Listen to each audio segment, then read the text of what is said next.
Shri Gurubhyo Namaha. The introduction before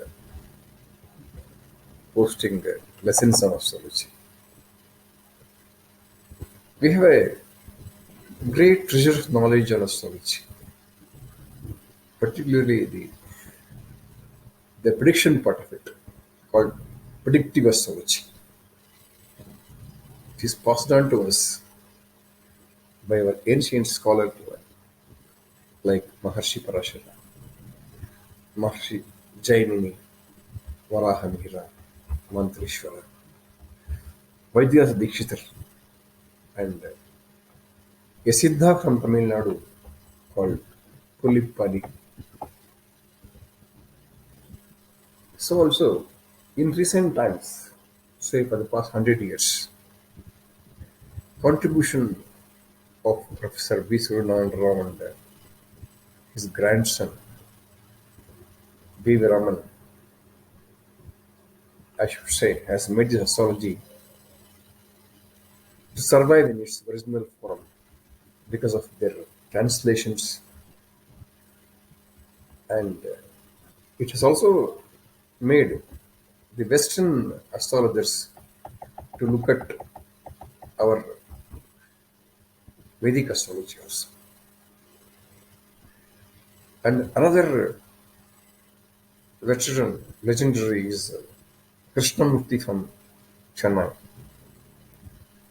He has developed a system called Krishnamurti Paddhati, also known as KP system or stellar astrology.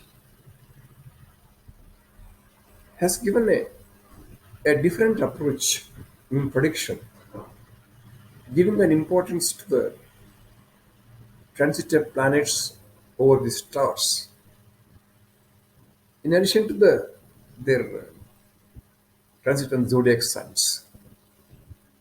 Though at the first sight, the stellar astrology or KP system seems to be deviating from the principles of Vedic astrology, it's not so, as I understand. The Shodasha Vargas charts in astrology is looked into in a different dimension by great Krishnamurti and named as KP system or stellar astrology. I thought it necessary that everyone who believes in a traditional system of astrology should also know at least the basics of this predictive astrology called Palajyotishya. I have started learning astrology at the age of 10, and still I am a learner because astrology is a great ocean and learning never end. This being the situation, I am surprised to see the new breed of astrologers emerging from nowhere and fooling us with their fancy dresses and makeups, and more so, recommending very expensive remedial measures which really not needed. We are fooled to the extent that even if any learned astrologer suggests simple remedial measures, we are not happy with that remedies. We are not convinced on that. So the remedies should be expensive. That is gone to deep into our minds today. The situation created in such manner, such a grave situation of abusing, I should say the word, a divine knowledge, prompted me to post the lessons on astrology on my blog and also post the videos on my YouTube channel so that all those interested can learn at least the basics. As I made clear during my live on Facebook on many occasions that I am not in the astrologer profession. No, I am not. And there is no need also for me to take it as profession. But I want to share whatever the knowledge I have with all those who are in need of it. Yes, I am fortunate, lucky enough to learn astrology through many veterans. They're legendaries. I don't want to mention their names here because I'm too small to mention their names here. They were instrumental, directly, indirectly, to take interest in this great knowledge and also teach this knowledge to me. And Professor B. Srividya Rao writes in a great personality. He writes at one of his books that how stars and planets affects the affairs on the earth. He gives a detailed version of it. A question is always posed by the intellects or so-called intellects is as to how can the stars millions and billions of kilometers miles away from us affect the affairs on the earth and more so on individuals. With my limited understanding of science,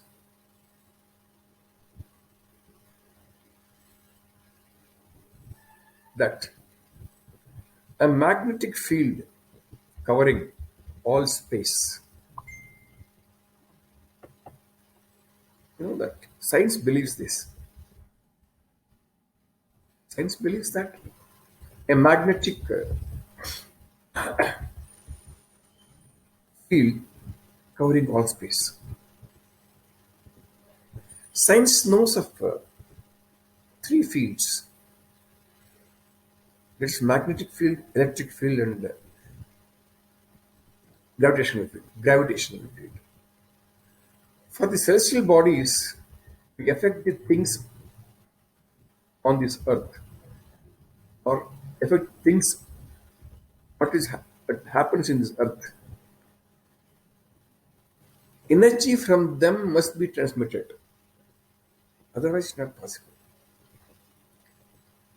This is light, which of course is a form of energy that is transmitted to us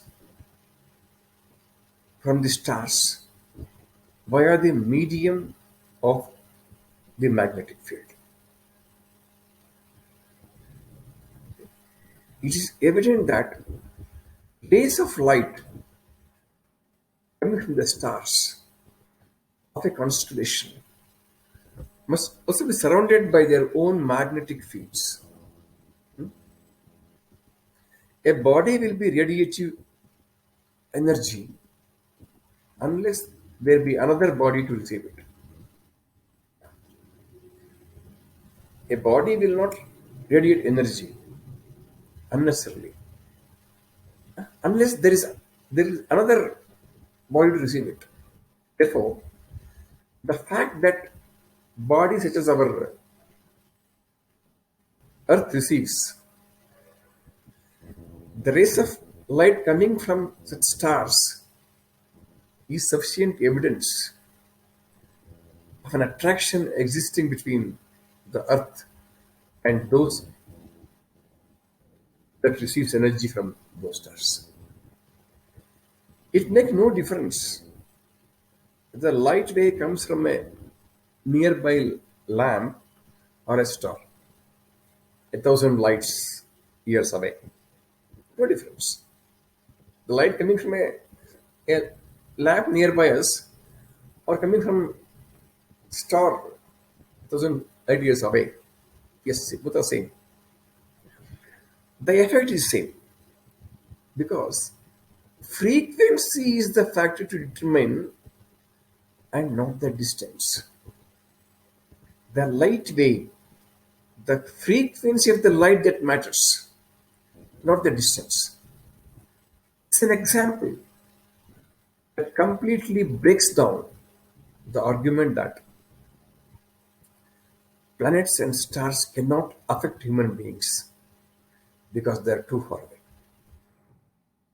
It's also interesting to note that the moon, in its travel around the earth, is also sending out disturbances in the form of these gravitational waves, and they are proportional to its period of revolution around the earth. Similar disturbances are also produced by other planets in their revolution around the sun.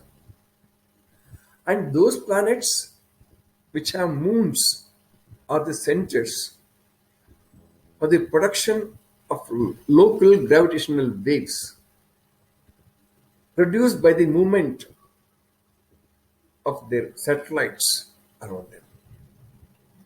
Now, it stands to reason, therefore, that a planet can affect a body of the size of the sun. Okay.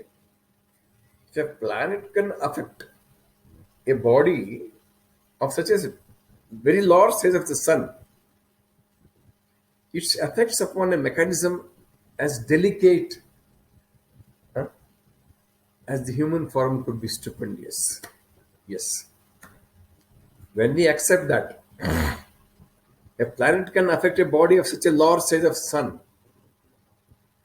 so naturally its effect on delicate human being is that is stupendous.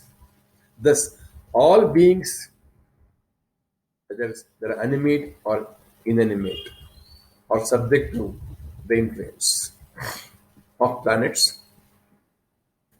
And astrology simply tells how and when they influence, whether those influences are good or bad or indifferent, and how we could alleviate, neutralize, or overcome the influences of such planetary configurations by adopting suitable remedies as prescribed by the ancient Maharshis. By knowing the future correctly or the effect of these planets on us in coming days, coming years, we can avoid many pitfalls and can so create an environment that to a great extent. We can create an environment that extent.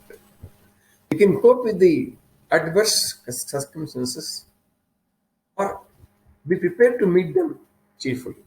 All this possible. In modern times, it's our good fortune, I must say that, because Professor P. Suryanarayan,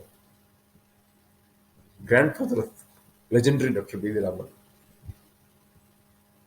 to have given a rational exposition of this abstruse science by his varied translations, original works, compilations, and researches into the subject of astrology.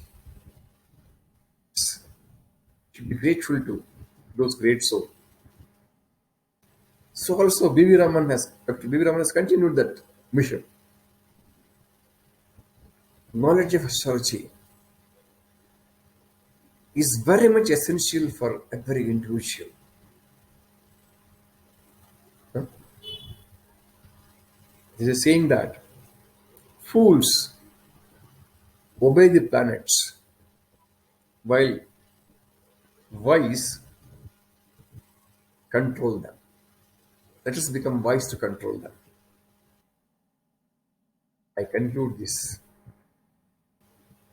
talk quoting the great words of Dr. B.V. Raman, a legendary as we know. I read out as it is. The day is fast approaching, however, when men calling themselves scientific,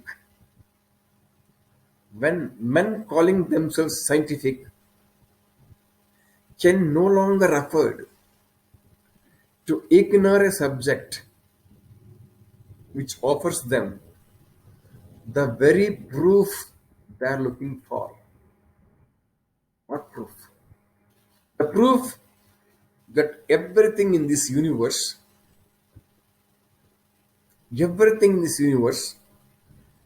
including man, is subject to mathematical and geometrical laws. Yes, this is to be driven home very effectively. The proof is that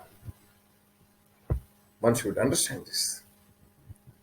Everything in this universe, all living beings, including human being, is subject to mathematical, geometrical laws. What a wonderful statement, Dr. B.V. Raman. I'll be posting astrological lessons 3 days in a week. It is on Monday, Wednesday, and Friday. Also post this video on YouTube. You may kindly go through and you can always ask for any doubts you have on that. Whatever posted or whatever heard. So you'll be able to address those doubts after you read the or after you listen to the YouTube lessons. Loka Samastha Sukhino Bhavantu. Thank you all.